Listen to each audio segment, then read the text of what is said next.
Oh, Shane, this is from Super Metal Dave 64, who will be on next week, I believe, as so far. What is your favorite Super Nintendo game?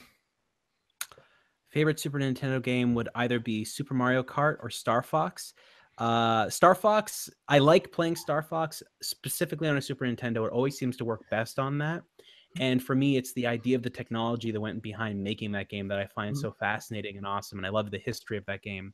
But if I had to pick one Super Nintendo game that I like playing more than anything else, I'd probably pick... This is going to be a tough one. I think I'd probably pick Super Mario Kart. Because the battle mode on that, I just come back to how fun that was to play and how enjoyable it was, and it was just always this great experience. And I remember playing Mode 7 for the first time and seeing the levels. Did it just blow your mind, right? Oh, because nothing looked like. My favorite racing game before that was RC Pro Am. So when I played when I played the Super Nintendo and I saw that, I was like, yeah, well, this is awesome. And I remember my next door neighbor had it, and I'd go to his house like every day to play it for the longest time. It was just so I never got sick of that game. Let's jump over to Philip. Philip, what's your favorite Super Nintendo game, man? Oh man, my favorite Super Nintendo game. That's a really good question. I'm gonna stay with The Legend of Zelda: A Link to the Past. Definitely. Sure, that's a classic. Absolutely. I mean, I've beaten it countless times, and it's my classic game. It's my go-to. I still play it every year. So. Yep, they release that game. They can release that game constantly, and people still buy it. So it is that good of a game. Although that is an interesting thought I just had. If Link to the Past came out now, with how people perceive visuals, would they still be able to get full price? Let's say $50 or $60 for that game.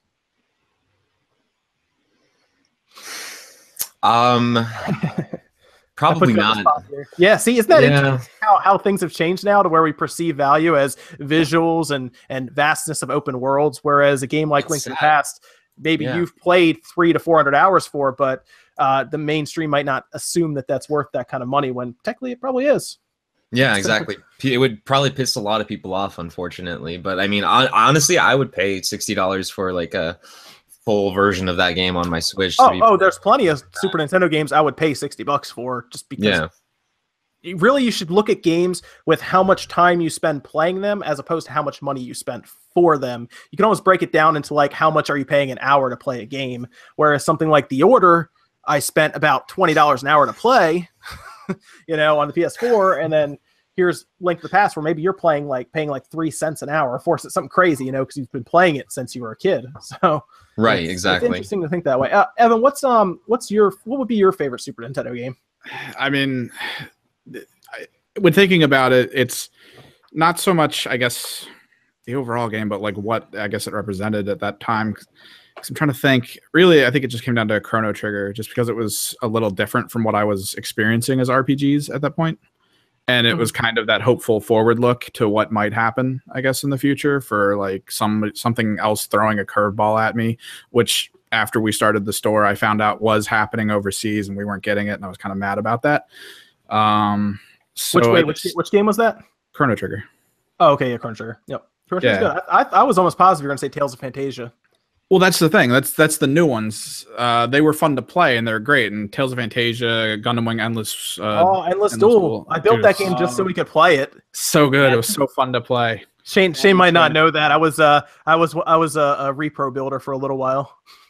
Oh man, that intro animation and intro soundtrack of Just Communication, I just love that so much. So good.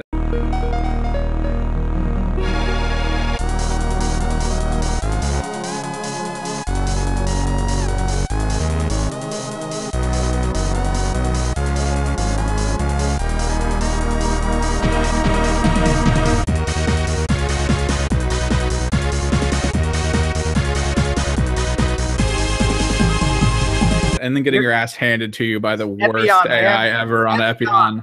Dude, his super refills his super. Refills his super. It doesn't matter if you're blocking. I guess my favorite Super Nintendo game is kind of an off. I don't know. I want to say it's off the beaten trail, but it's definitely not one most people would say. I was a big fan of Mega Man X3. And a lot of people don't even like that one as their favorite one. That's the one I probably rented from this mom and pop shop more times than I should have, because I probably could have bought it after renting it for like the 12th time.